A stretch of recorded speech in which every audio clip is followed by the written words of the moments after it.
Hello and welcome, I'm Tafarag Damu. What can you do for the thousands of young people in this country who are trying to get off the ground, perhaps start a business? My guests today say you have to train them and then provide access to finance. The story will then be entirely different. Talim Ngida, Ambassador David Usher, a very warm welcome to the program. Thank you. Thank you very much. This is a young nation, is it not? We have plenty of young people who want to get started, but pretty much face a number of challenges. I'm talking about startup capital. One of the many things that young people who want to be entrepreneurs face. There are a lot of young people coming out from mainly from the tertiary institutes and who are unemployed. This is also a huge force task if properly tapped can contribute to the country's development, the economic development, and also do a lot of benefits to the society, the community, and their families. Yes, I agree with that. You are one of the supporters. We go into the EDC, the center later on in the program. But here, Mr. Ambassador, you're interested in supporting these kinds of projects. They use gender-sensitive programs and interventions and so on and so forth. Is this a realization of the problem that you see, that Talim just mentioned? Let me tell you a little bit about what Canada is doing with Ethiopia to help promote entrepreneurship. We're spending, since the last 2 years, we've spent about $30 million to work with Ethiopia and different agencies to promote entrepreneurship in Ethiopia. One of them is UNDP, and we have a very successful project with them. But we're doing this because, like you mentioned, Ethiopia has a young and growing population. I have seen that Ethiopians are very hard workers, and Canada, and I think the government of Ethiopia believes that if the young people have the opportunity to become entrepreneurs, they will succeed and will greatly help the economy of Ethiopia, which is in our interest and in Ethiopia's interest. EDC, Entrepreneurship Development Center, it was, launched? 2013. 2013, Yes. last year. Yes. Yeah. Yes, Entrepreneurship Development Center was officially inaugurated, in fact, in May 2013, following the establishment and launch of the Entrepreneurship Development Program that is mainly supported by UNDP and the government of Ethiopia.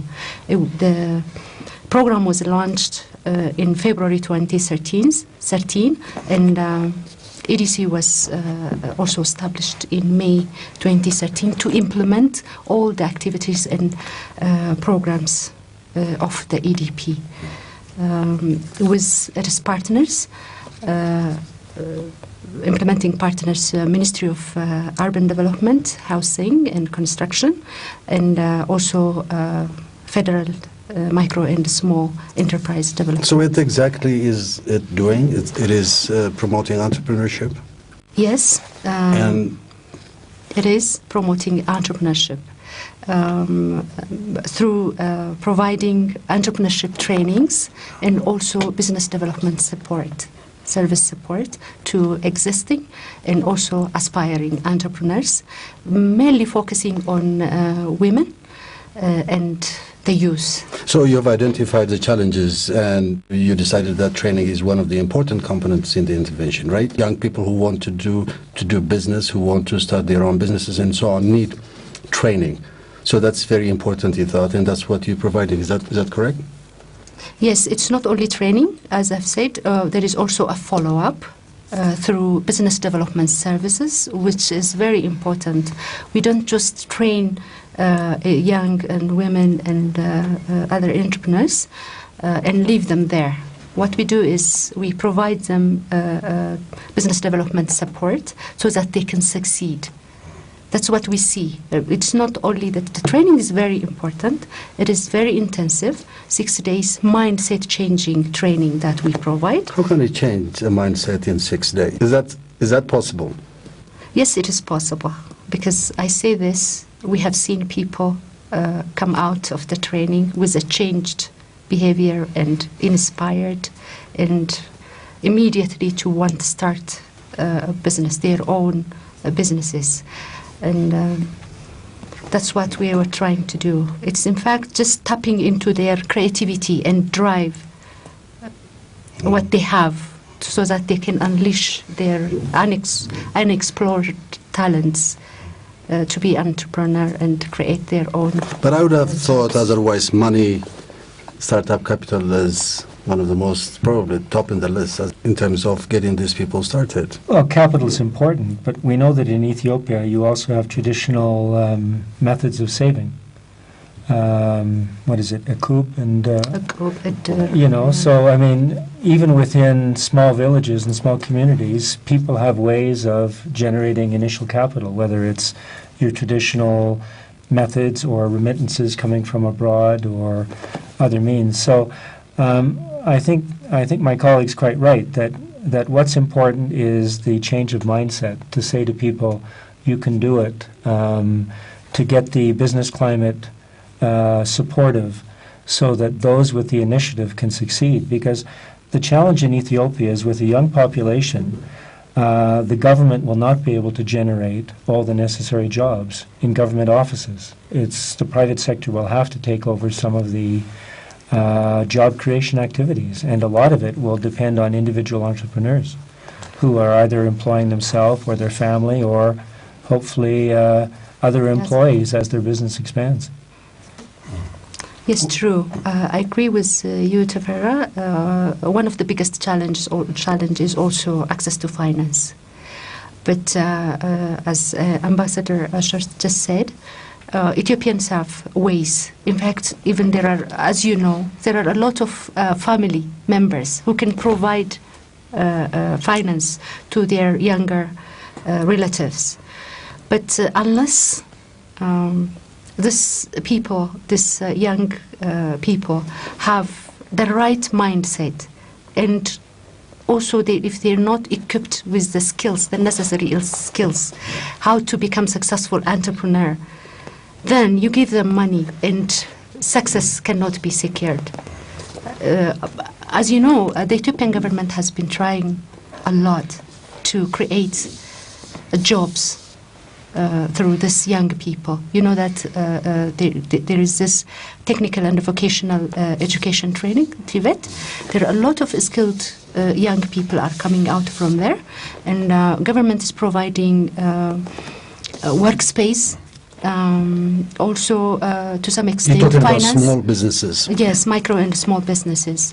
That is the foundation for entrepreneurship. You have to create these businesses, make them sustainable, and help them expand and grow into medium and large enterprises. Ethiopian government also have tried a lot to just support the MSCs, and it has also a strategy through the Federal Micro and Small Enterprise Development Agency, and all this have been tried. But when you look at the success rate of this entrepreneurs, it's not very fulfilling.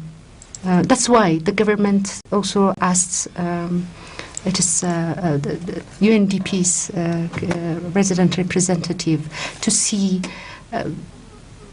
what has Ghana did. For instance, because it happened to be the RR is from Ghana, and there is a lot of success around entrepreneurship in Ghana. So the government asked, what have you done to achieve all this? And they have sat and discussed. Everything is in place. What we're missing is that entrepreneurial attitude of people. That drive is missing. So how do we support in that area? That's how entrepreneurship development program has been developed and launched. Yeah. And you've been keen in supporting that through the UNDP, huh? Yes, we've been a strong supporter of the UNDP project. Maybe another issue we could talk about is women. Yes. Because women entrepreneurship is special and has its own challenges. I mean, one thing we find in Ethiopia and in other countries is that even if many of the women want to be entrepreneurs, most of them who are actually active as entrepreneurs tend to be men rather than women. And it's much more difficult for the women to get registered as a business and to enter into the formal economy, either because the bureaucracy is difficult or she doesn't have the time because she's taking care of the family. So the other thing that's very interesting about what UNDP is doing and what we're doing with other partners is trying to focus specifically on women. Because studies have shown that if you help a woman to be successful in business, a lot of the money goes back to support the family. The family will eat better, more children will go to school, and so you get larger development benefits from successful women entrepreneurs. So I don't know what you want to say about the... It is very important to educate and also support the women. As Ambassador said, educating one woman is like educating like 10 men, I believe, because all their empowerment, economic empowerment, all their income goes to the family and to the children, which is the next generation. So that has been taken due attention, and also the Canadian government is supporting that program, and 50% of our beneficiaries are women in this program. So that's how we work also with the women. Right. What's the selection process like? Yes, the selection process is, first of all, we advertise on media to say that this training is available for free for existing entrepreneurs and also for aspiring entrepreneurs, women, young, unemployed. For all this, we advertise. When you advertise, do they have to come to Addis? Our trainings are rolled out all over the country, by the way. So we do advertise everywhere we go. But more than the advertisement, this training is so fantastic. People here tell their friends how good it is, how it has changed their minds, and how it helped them to start business, and to also for the existing to expand and diversify their business. So people, the word of mouth helps a lot, and a lot of people are coming. We do have a lot of backlog now. And that's how we do. And to select them, we interview them, and we make sure that they qualify for a specific training. So because we have like the 6 days training, other also customized training. So we identify them for which particular training they fit in, and also we train people all over the country. Since this program is a national program, we have to reach everyone. So, and you have slated what, $25 million for this project, for this particular project, Not for this project specifically, but we're working with 5 different partners in the area of entrepreneurship in Ethiopia. And in the last 2 years, we've spent roughly $30 million. So you've heard a little bit about the UNDP project, which is a flagship project. We're also working on a Women's Entrepreneurship Development Program, WEDEP program, with the Federal Micro and Small Enterprise Partnership with World Bank and DFID. Also, there's a Canadian NGO called the Digital Opportunity Trust, or DOT, that is doing a lot of work in various regions, 5 different cities in Ethiopia.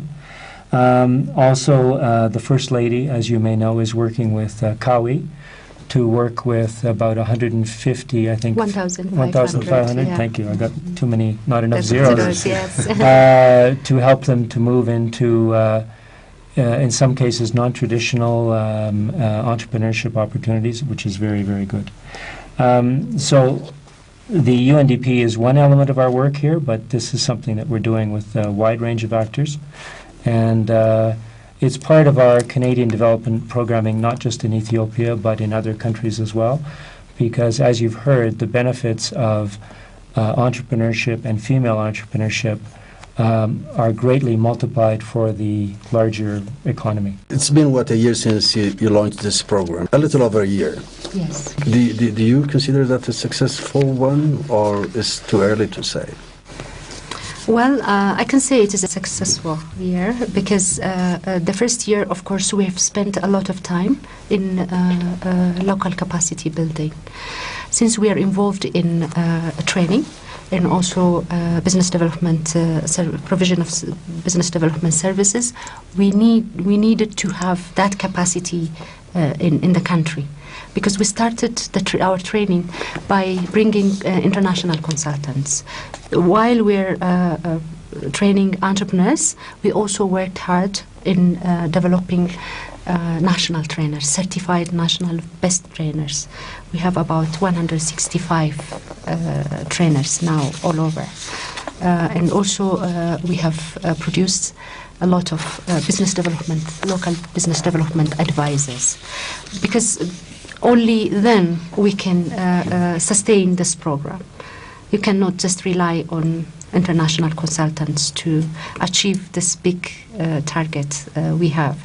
So now, once we have these certified trainers who can provide the training, we also, what we did was translated the module into 3 local languages, in Afan Oromo, Tigrinya, and also Amharic, so that we can reach the whole country. Now we have done that. We're conducting like 10 parallel sessions in a week. So now the number of trainees are increasing, and also once the last day of the training, what we do is we link the business development our business development advisors with our trainees, so that from the start they will be coached. And also there is a follow-up from 6 months to a year, so that they can be able to develop their business plan.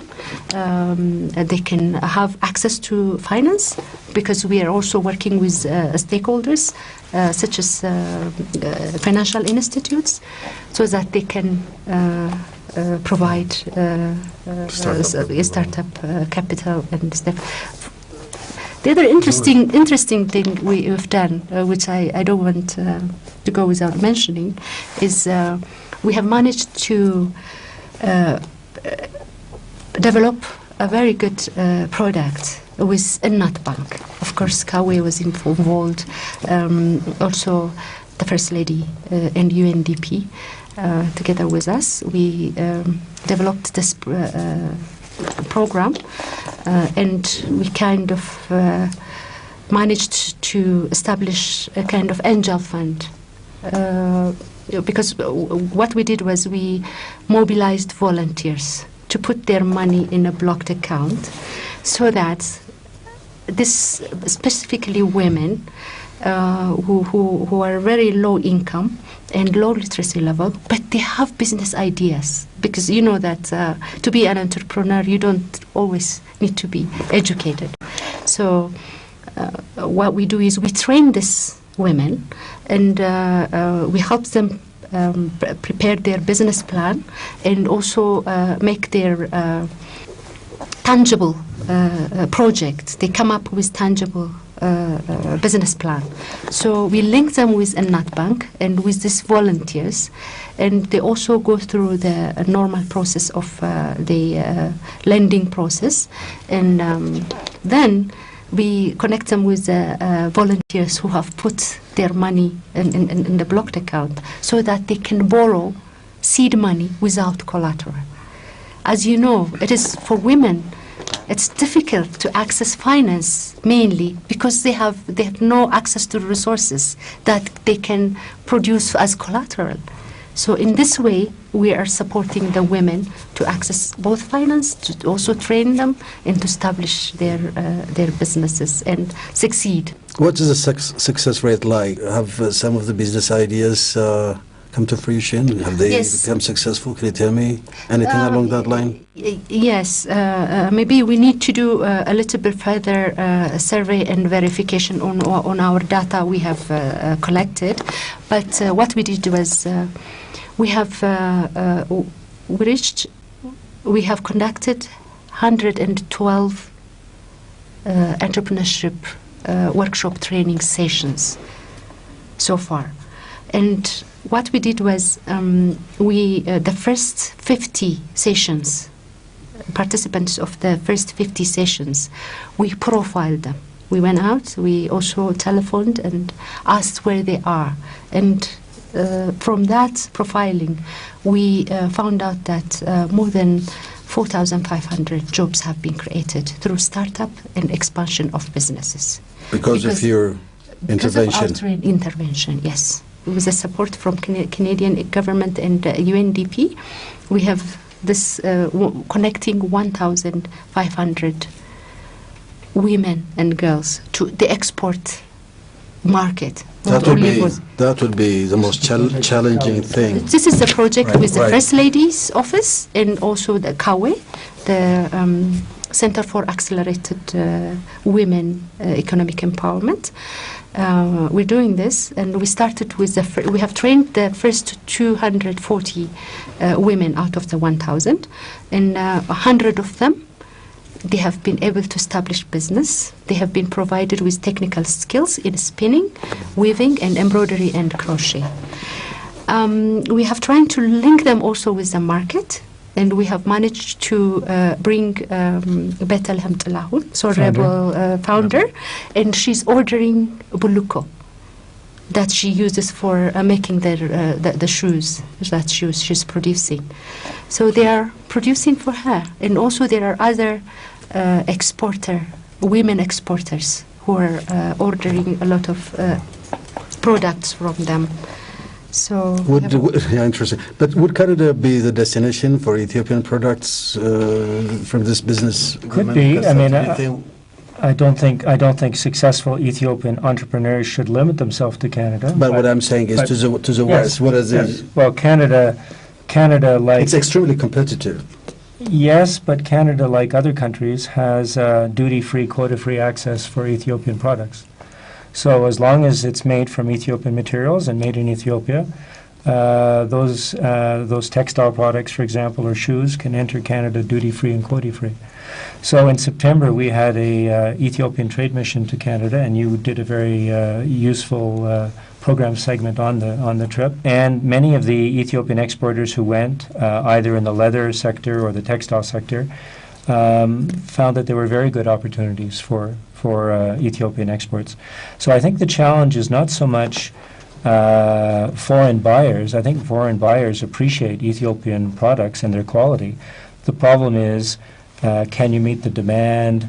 Can you meet the production levels? Because if you're serving, Canada is only 35 million people, but if you're trying to serve the U.S. market with, over 300 million people, you have to do a lot of production. So scaling up is a big issue for a lot of Ethiopian entrepreneurs. And that's yet to be seen, right? Yes, I mean, we have started doing that. Exploring markets in the Western Hemisphere and so on? Not directly, since they are also at a small and micro and small level. What we are trying to do is to connect them with exporters so that they can supply the products to the exporters, which they are having difficulties in meeting the demand. But we will follow up with them, we'll follow them up and make sure that they themselves will be able to export in the near future. May I add something just to say, you talked about access to markets, and I think probably for Ethiopian products that's possible. But to have successful entrepreneurs in Ethiopia, you also have to make sure that the business environment is supportive. And so the last project that we're working on, I didn't mention, is we're working with the International Finance Corporation and the Ethiopian government to improve the business environment in Ethiopia for entrepreneurs. So the tax environment, business licensing process, and that's very, very important so that after UNDP does the training for the women, they are able to work in the bureaucracy, and the bureaucracy is supportive in terms of helping business. And so that's another key element of the work. Thank you very much indeed for coming. My pleasure. Thank you. It was my pleasure. Thank you very much, Tafarra.